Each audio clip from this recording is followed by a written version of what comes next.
Essa é a parte 2 da aula 10, a última aula da série O Nascimento do Futuro. Uma série entusiasmante com especial fundamentação filosófica através dos séculos da verdadeira história da humanidade. Você poderá encontrar todos os capítulos dessas aulas na playlist do canal do YouTube.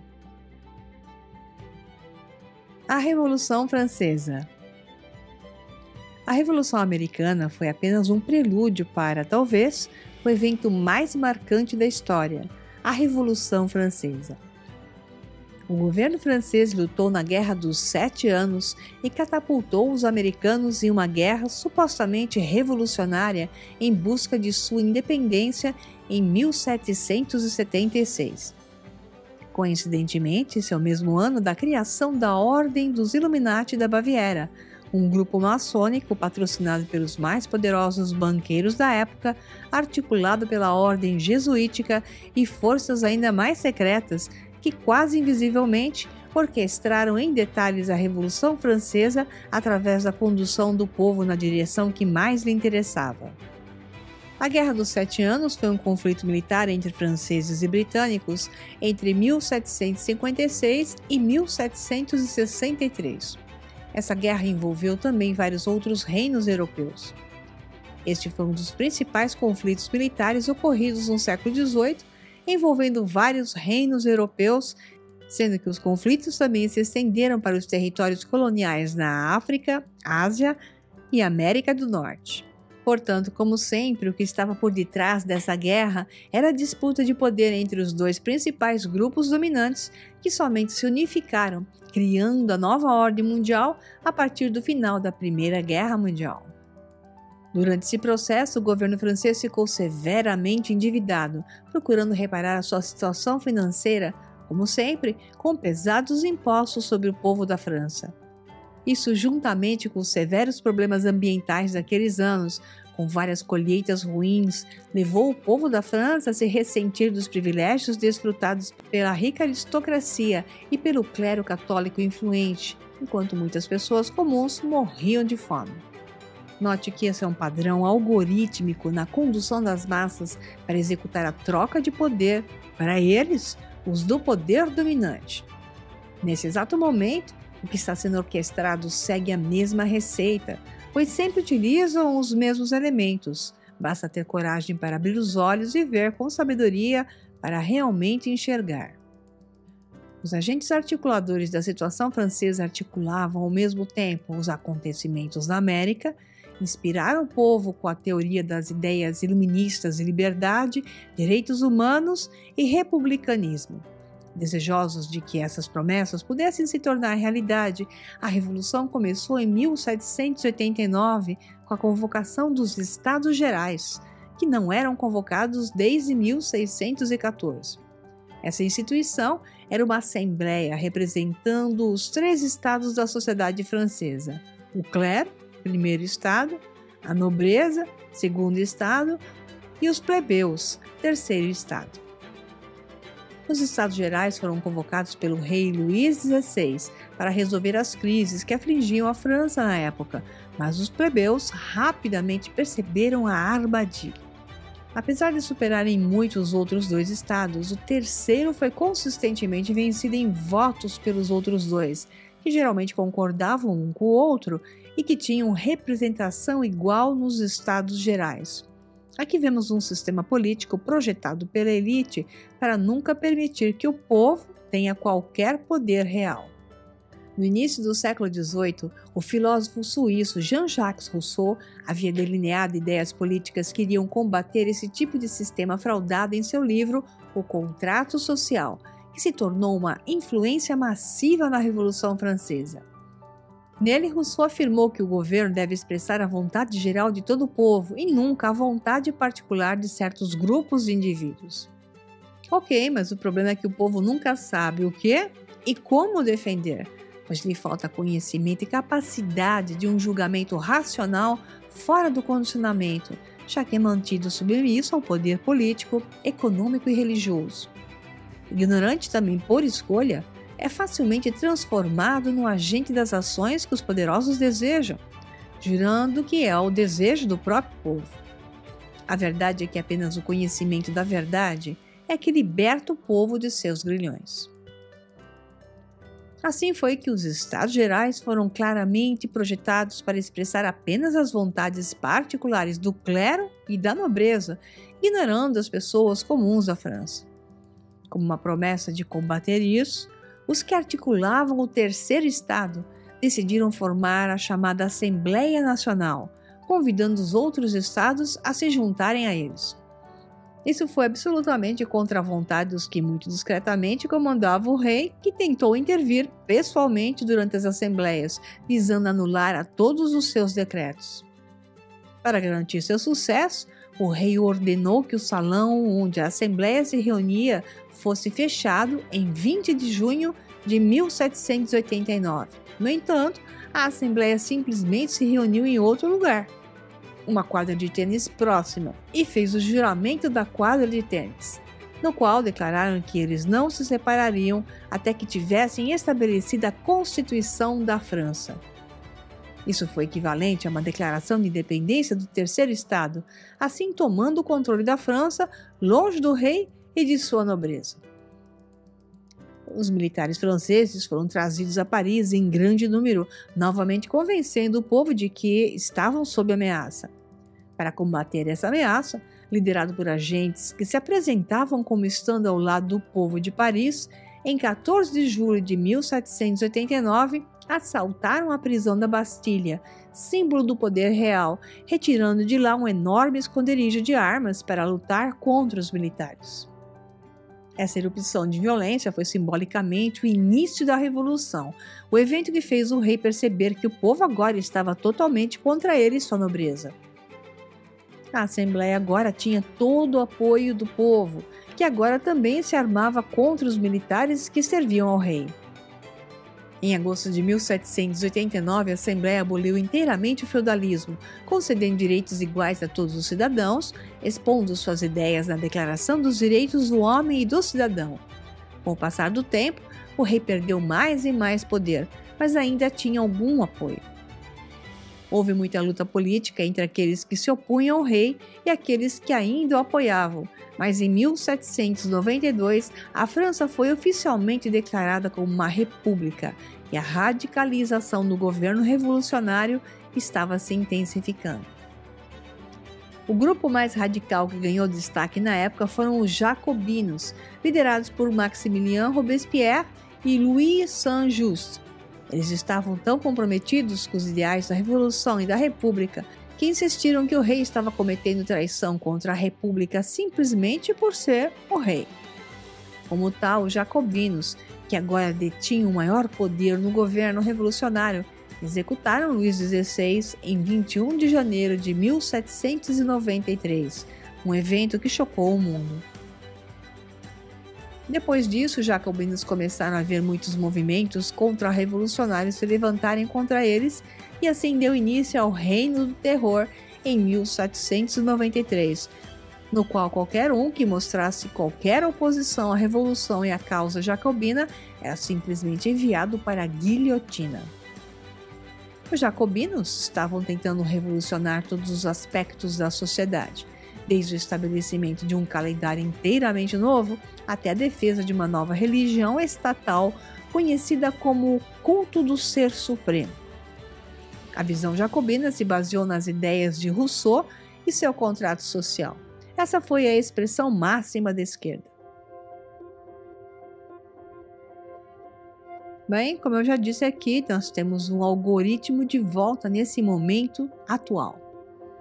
Observe os padrões da verdadeira história da Revolução Francesa e a formação de um novo, ou velho, Estado totalitário a partir do Reino do Terror que se implanta quando falsas promessas de liberdade são feitas, enquanto a miséria, doenças e toda sorte de necessidades extremas surgem como fruto da manipulação. Nós estamos em um momento presente que carrega os mesmos quadros de memória, passados, presentes e futuros do que eu estou descrevendo nesse vídeo. Preste muita atenção. Como eu já falei, a visão jacobina se baseou nas ideias de Rousseau e seu contrato social. Essa foi a expressão máxima da esquerda.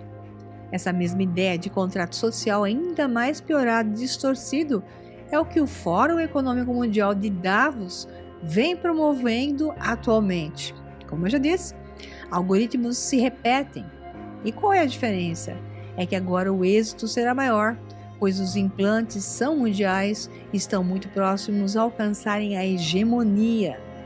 Porque a engenharia social foi muito efetivamente realizada sobre uma massa que deseja continuar dormindo.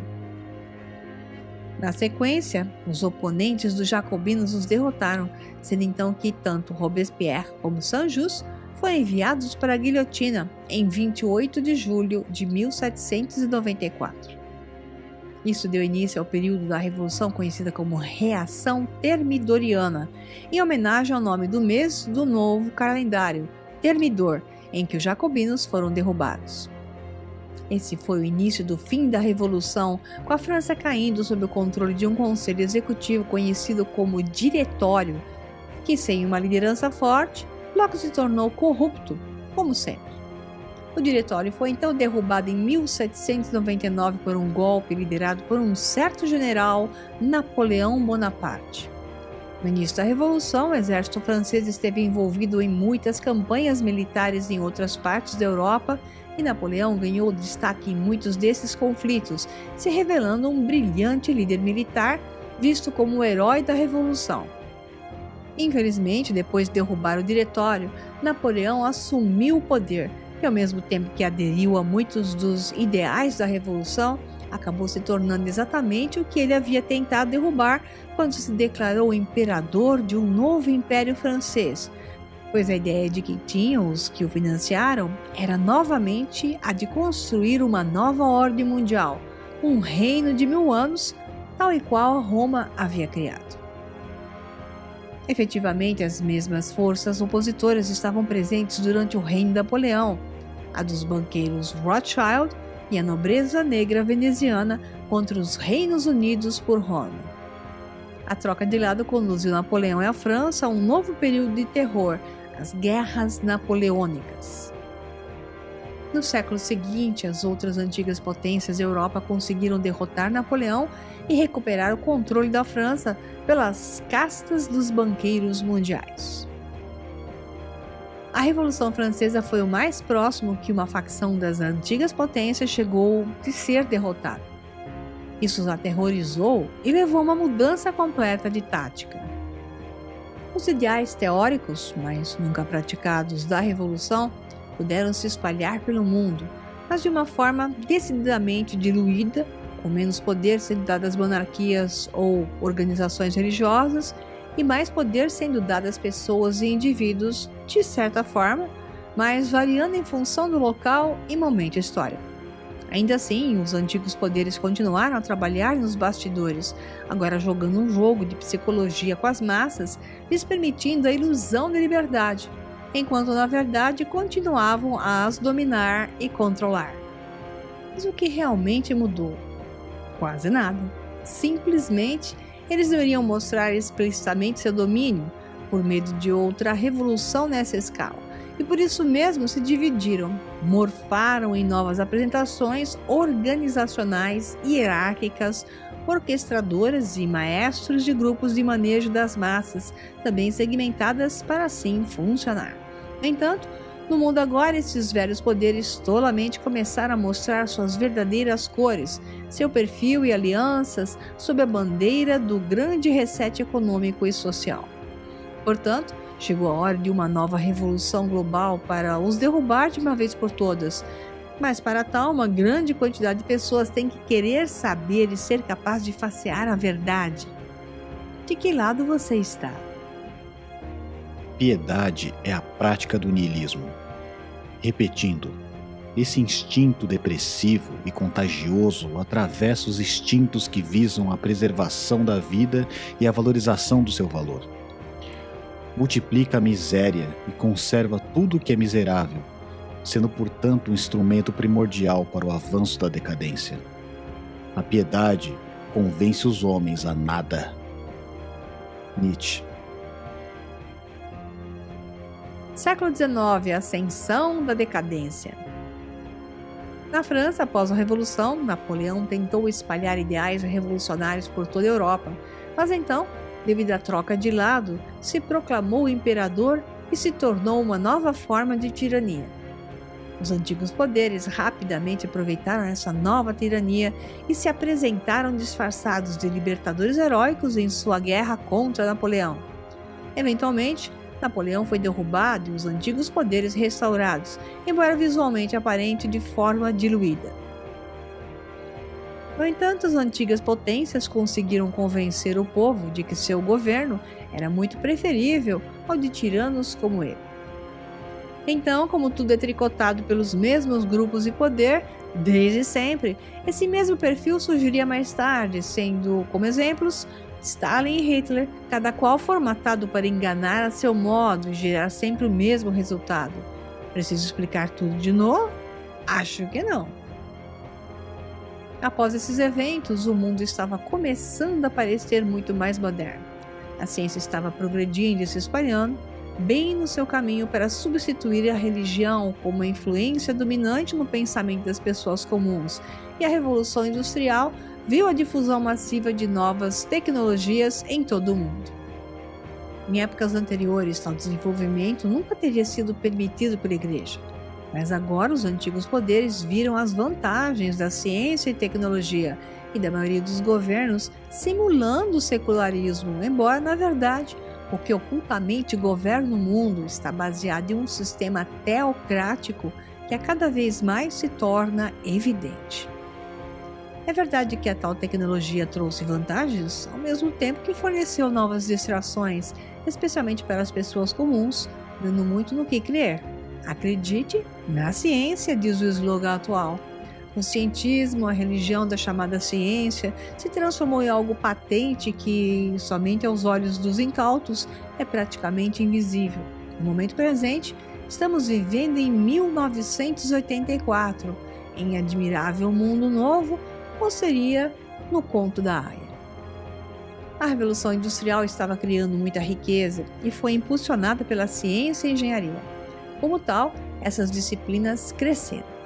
A filosofia, em comparação, começou a parecer antiquada e sem nenhum propósito real, apenas uma curiosidade acadêmica.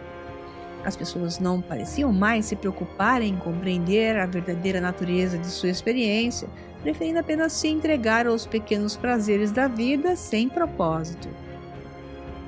Dito isso, houve um último suspiro na tradição da grande filosofia. No século XIX, vimos o surgimento de filósofos que foram mal compreendidos e cuja produção intelectual, além de ter sido muito reduzida frente ao realizado, seu conteúdo foi utilizado de forma distinta da intenção original. Esse é o caso de Hegel e Karl Marx. Depois de Hegel, os filósofos tenderam para ideias abstratas e passaram a ser vistos como acadêmicos, com pouco potencial para impacto no mundo real.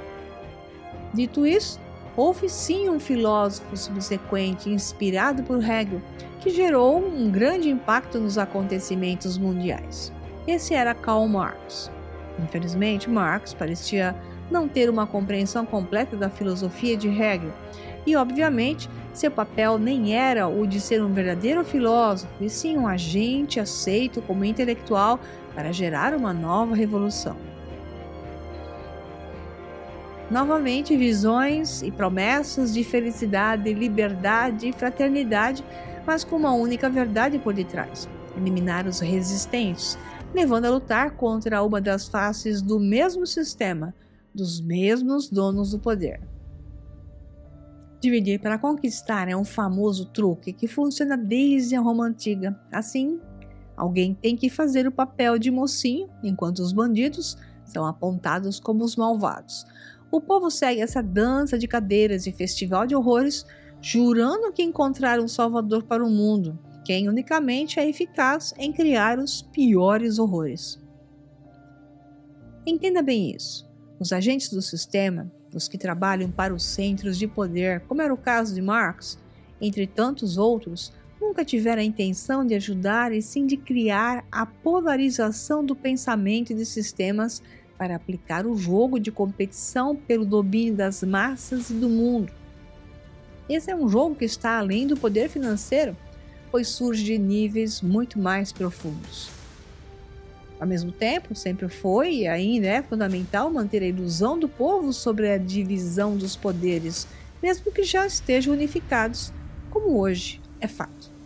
Toda e qualquer ameaça, medo, terror, submete o povo à obediência, busca por salvadores e, portanto, inimigos têm que ser criados, mesmo que por encenação em batalhas que são reais apenas para a base da pirâmide, já que é essa que sempre sangrou e ainda continua sendo sacrificada sem que reconheça o fato. Acreditando na encenação, participam de scripts de filmes de terror como figurantes, sofrendo, pois o filme é rodado sem dublês. Enquanto o sistema de Hegel era de idealismo dialético, Marx desenvolveu uma filosofia de materialismo dialético. O sistema de Hegel explorou o desenvolvimento da mente e os efeitos que esse desenvolvimento teve no mundo ao nosso redor.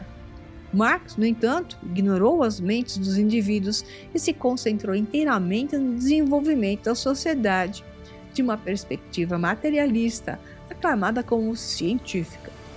Marx testemunhou a ascensão do capitalismo após a Revolução Industrial.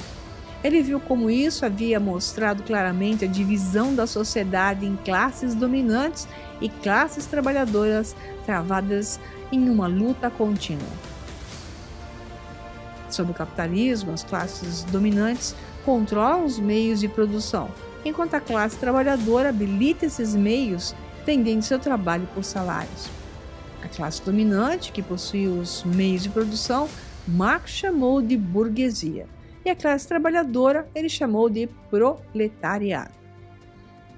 Usando a lógica dialética de Hegel, Marx previu que a luta entre essas classes levaria ao desenvolvimento de uma consciência de classe no proletariado, que os faria demandar cada vez mais poder político, culminando no desenvolvimento de uma sociedade comunista sem classes, em que os meios de produção são controlados por todos e todos são iguais.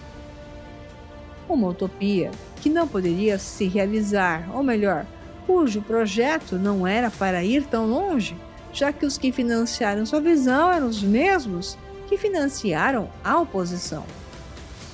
Marx não se limitou a descrever esse sistema academicamente. Ele, na verdade, pediu que o proletariado se levantasse em uma revolução contra a burguesia, a fim de trazer o comunismo mais cedo ou mais tarde. Isso não aconteceu até o século seguinte, assim Marx permaneceu apenas um teórico. Na linha do tempo, presenciamos os dois sistemas de implantação, o brutal e imediato, como no caso da Rússia e da China, e o suave, modelo socialista fabiano e gramsciano, modelo este que nos trouxe ao momento presente, tão perfeitamente prontos para aceitar a nova ordem mundial. A dialética de Hegel mostrou a solução e sua forma de execução. Se o idealismo dialético de Hegel era a tese, então o materialismo dialético de Marx era a sua antítese. O que era necessário, portanto, era uma síntese que resolvesse o conflito. O desenvolvimento social de Marx deve ser acompanhado por um desenvolvimento psicológico dos indivíduos em uma dada sociedade. Caso contrário, esses indivíduos se sentirão alienados de sua própria sociedade. Marx mostrou como o capitalismo é um sistema psicologicamente prejudicial, mas o comunismo, quando aplicado, provou ser igualmente prejudicial. Em outra aplicação da dialética, poderíamos dizer que o capitalismo é a tese, o comunismo é a antítese. O que agora exigimos é uma síntese. Essa tal síntese adequada e justa nunca esteve presente em nossa história. O problema de Hegel. No século XIX é a época em que começamos a ver mais claramente a divisão entre filosofia e ciência. Nos séculos anteriores, o objetivo das duas disciplinas era o mesmo, o de explicar e compreender a natureza da existência, de modo que ambas eram semelhantes e relacionadas, com a ciência mesmo tendo sido anteriormente conhecida como filosofia natural mostrando que o que existia foi visto como um subconjunto da filosofia.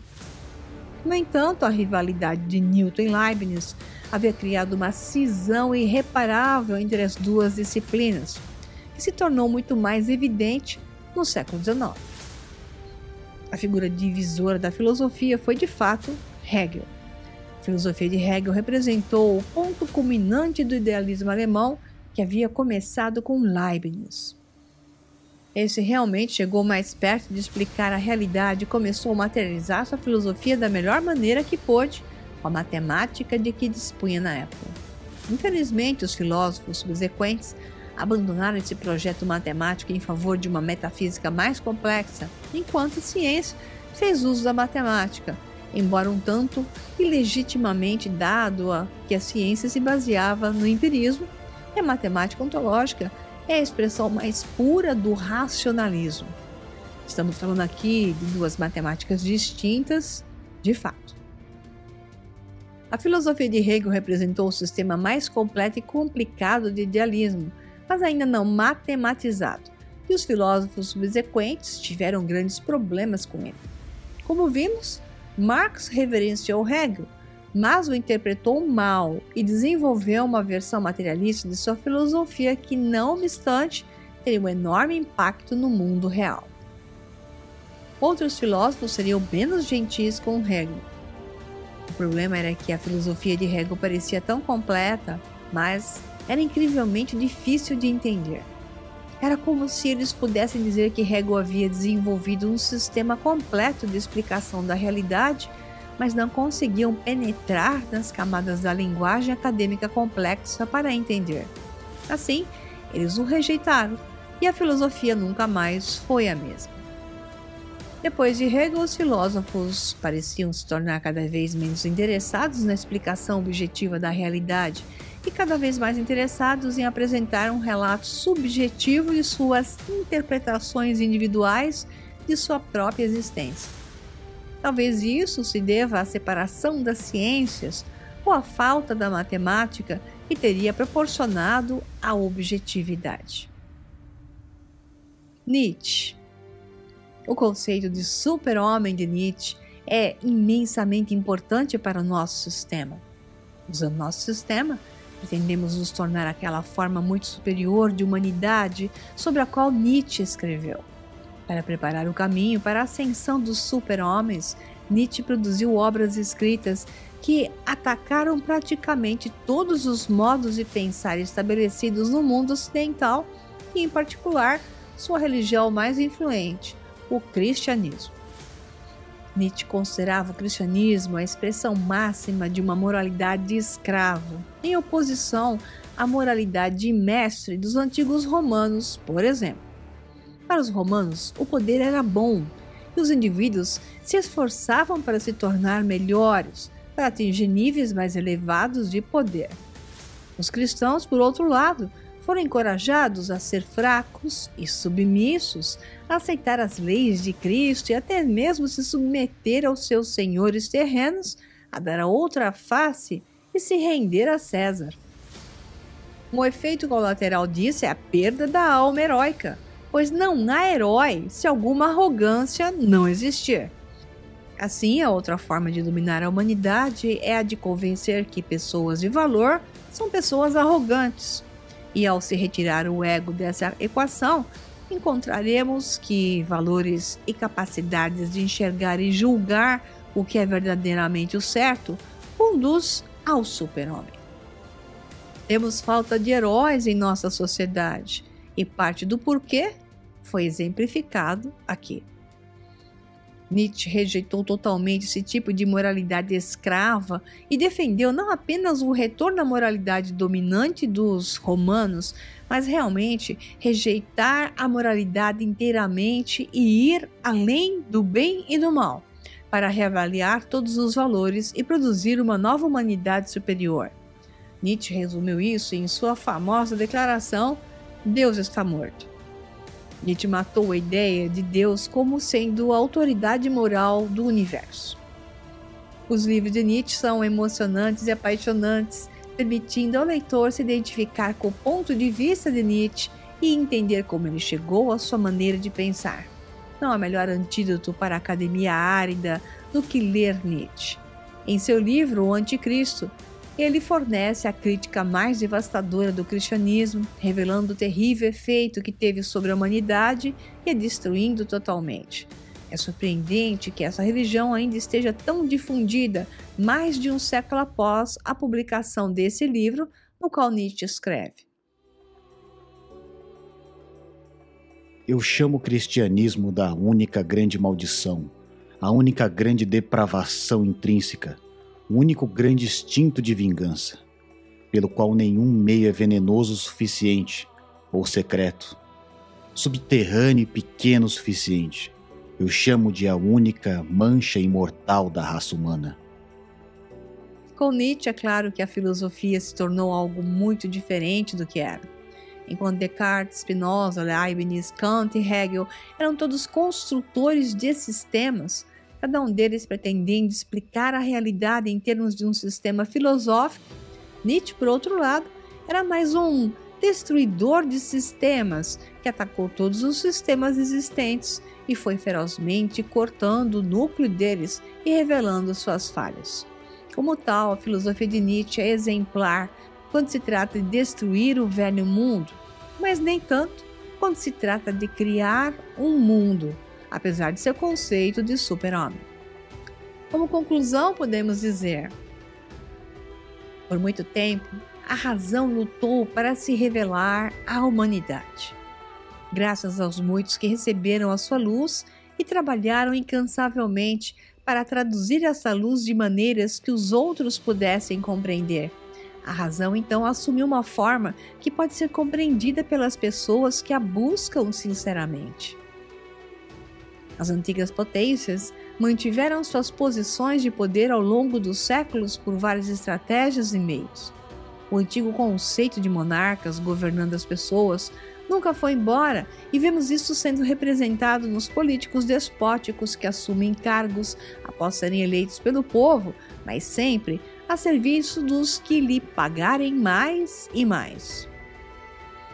O fato dos indivíduos conduzirem suas vidas ainda dessa mesma maneira serve apenas para preservar o domínio dos antigos poderes e reprimir o anseio mais profundo da humanidade pela divindade. Pois tal indivíduo é apenas um escravo de seus próprios desejos e instintos programados por terceiros. Carecemos de uma alma heróica. Os antigos poderes apelaram e apelam aos instintos naturais desse indivíduo, lhe proporcionando um mundo no qual ele acreditasse que pudesse decidir por si mesmo. Mas a que custo? Esse indivíduo deve se render aos antigos poderes, trabalhando para eles. Seu trabalho sustenta a riqueza e o luxo das antigas potências, enquanto ele recebe apenas uma pequena mesada para sustentar seu minúsculo reino. O trabalho realmente não satisfaz seus anseios mais profundos. Ele simplesmente ignora esses anseios em favor de seus instintos mais simples.